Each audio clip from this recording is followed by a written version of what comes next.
Hello everyone and welcome to SA Bricks, and today we have 8 new LEGO Harry Potter sets releasing on June 1st, 2026. There are some really exciting sets here, so let's take a look. So our first set today is set number 76469. This is Dobby the Free Elf and contains 379 pieces. The set itself can actually turn into 2 characters, but first up here we've got Dobby, who looks really similar to Dobby which we saw maybe 1 or 2 years ago. In fact, the face actually looks almost identical.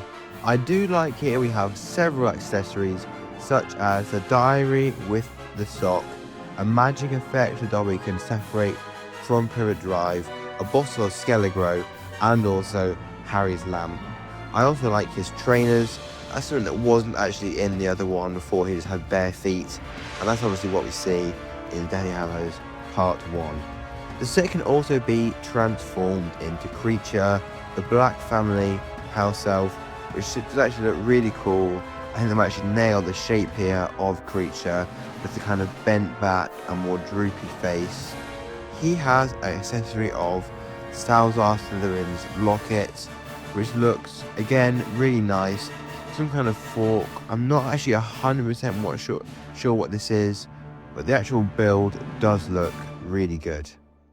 Our next set here is set number 76462.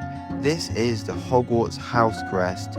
This set contains 545 pieces and retails for $49.99 in the US and €49.99. The set itself is certainly a really smart concept, featuring kind of a flattened build of the Hogwarts House Crest.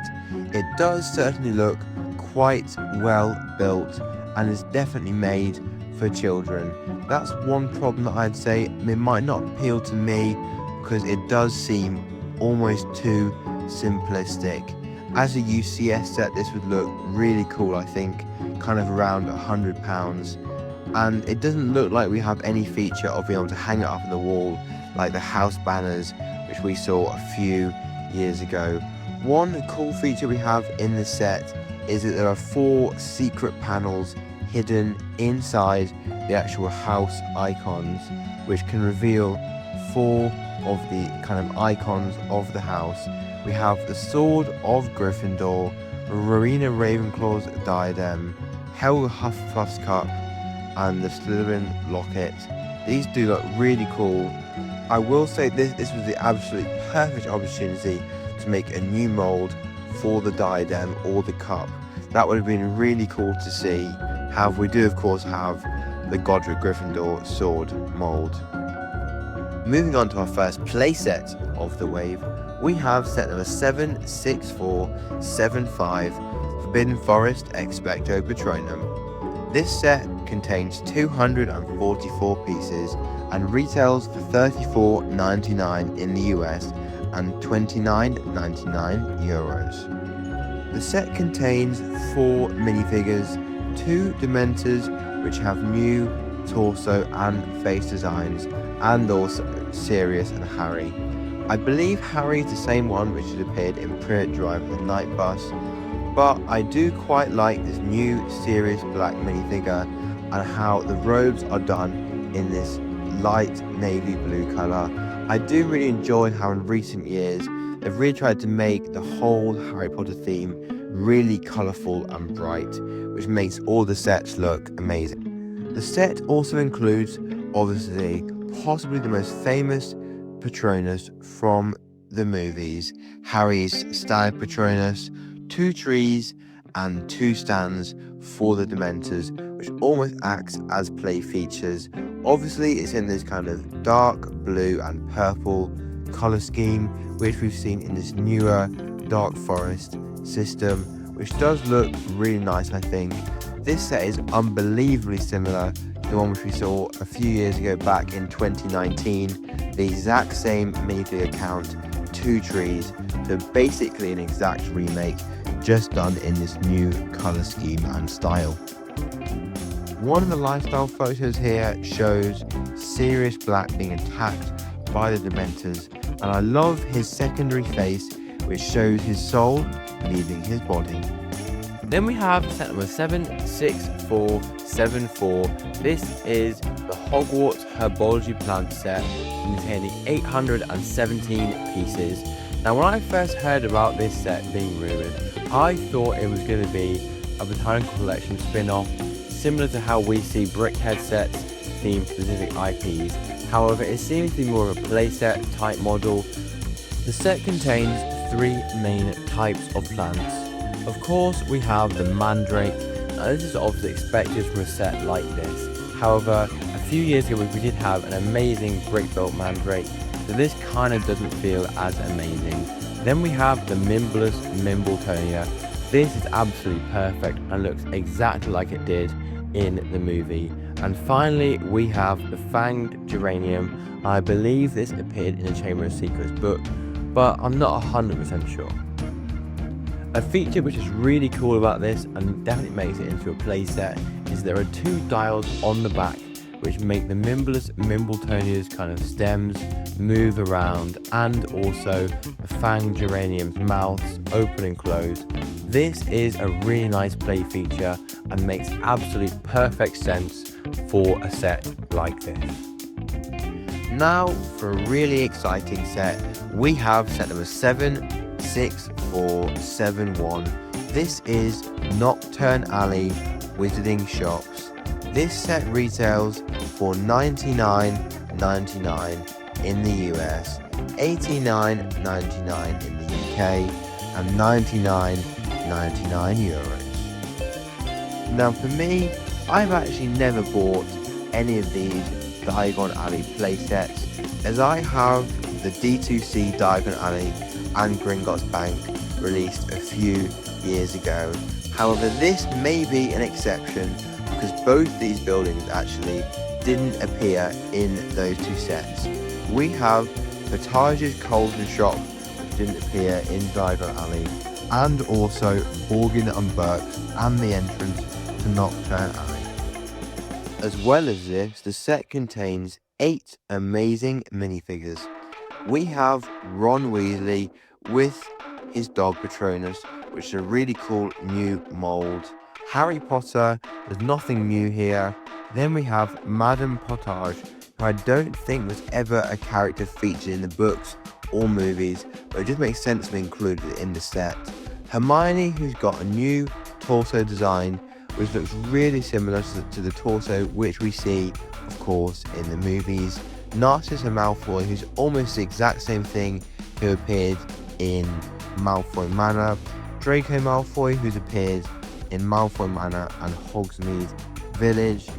Borgin, and also Fenrir Greyback.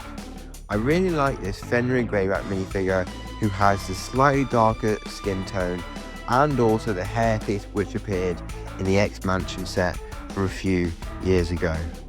The interior of the set does seem quite bare, which we can kind of expect now from these playset Diagon Alley models. The Borgin and Burke's does have one really cool thing, which is the opal necklace which Draco buys in the Half-Blood Prince. It's really cool to see this, and was definitely something that was missing from the Hogsmeade Village set last year. I do like how they've used these tinted green windows that add this kind of spooky vibe to the model.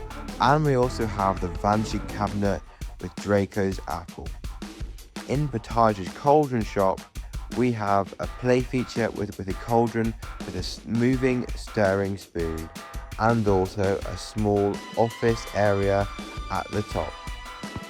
Next up here we have set number 76478. This is the Dumbledore's Office Book Nook and contains 1,182 pieces. Now obviously last year we had the Hogwarts Express bookend, and this is, in my opinion, 100 times better than that set. We have a new Albus Dumbledore minifigures.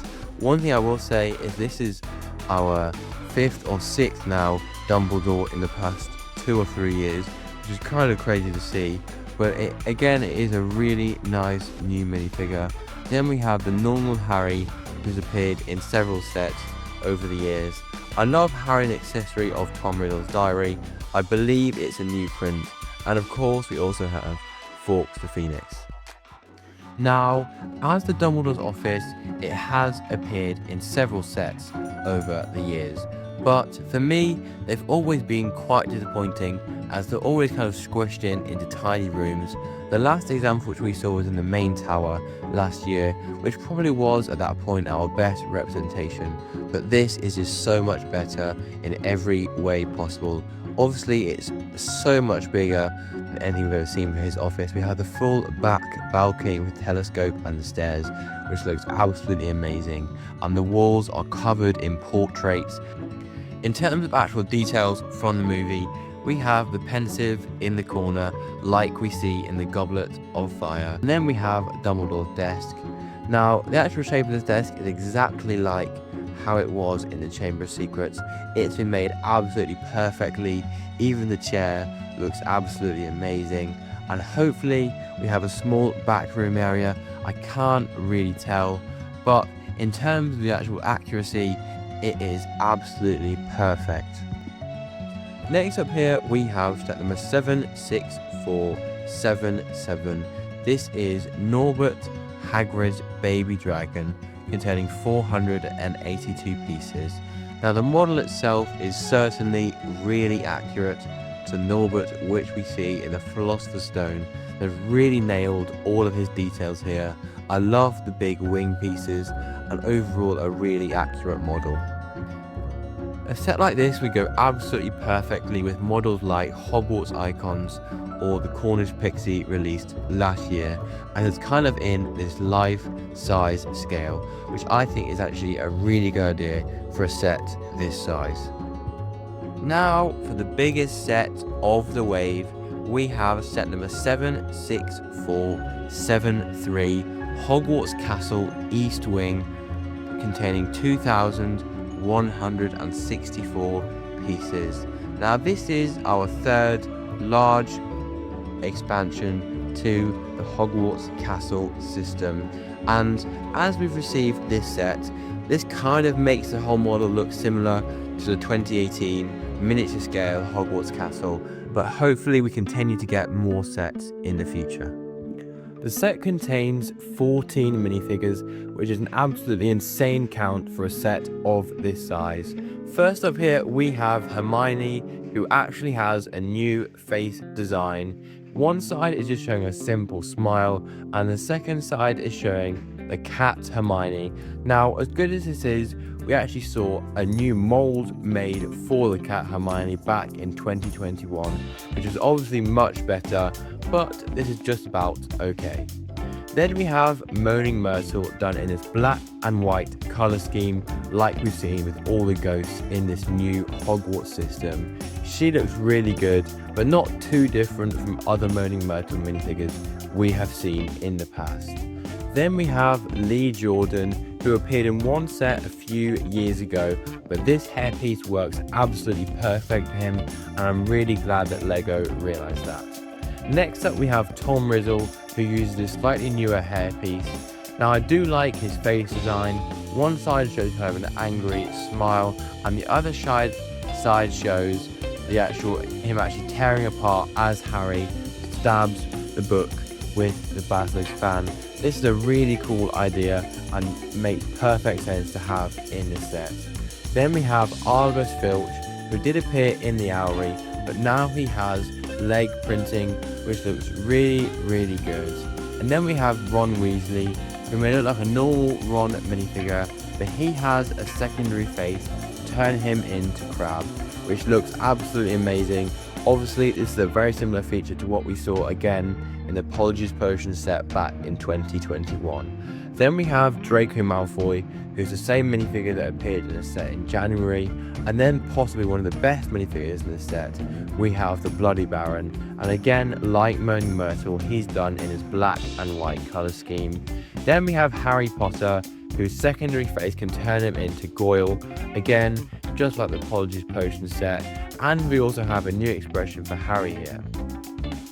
Then we have Gilderoy Lockhart, who has this pink coloured robe, which actually looks really good. Next to him, there is Millicent Bulstrode, who have never actually had a minifigure before. This is who Hermione tried to transform into when she took Polyjuice Potion, but instead she actually got Millicent Bulstrode's cat. Then we have Ginny Weasley, who hasn't appeared in this new Hogwarts system, and in fact last time we saw her was the UCS Burrow a few years ago. Then we have Severus Snape, who I believe is the same minifigure who appeared in the Potions Classroom set 2 years ago, and the Patronus in this set is Snape's Doe Patronus, just like we see in Deathly Hallows Part 1. Also in this set we have an interesting mould for Fawkes the Phoenix. This mould also appeared in Dumbledore's office bookend, but actually works really well for Fawkes with his open wings design, kind of similar to how we have Hedwig with opened and closed wings. Also in this photo we can see that we get Mrs. Norris in this new cat mould, which works absolutely perfect. Another cool creature in the set is the Basilisk. It uses the same head mould as we saw in the previous Chamber of Secrets set, but I really like how poseable this version is. In terms of the exterior of the set, we have the Viaduct Bridge, which is really nice to see, and the entrance to the east wing of Hogwarts. In terms of accuracy, it is absolutely perfect and looks exactly like the east wing which we see in the movies. And hopefully next year we're able to see the bell towers and possibly the astronomy tower. The interior of the set has many rooms from the Chamber of Secrets. So starting off in the rock section, we have the actual Chamber of Secrets itself with the huge face of Salazar Slytherin. Now next to this we have the Slytherin common room, and this is actually our 4th common room in the Hogwarts system, meaning that we have all 4 common rooms throughout the sets, and that's probably why the Bloody Baron was included in this set. I love the armchairs, and that makes this kind of whole set perfect for the whole scene with the Polyjuice Potion.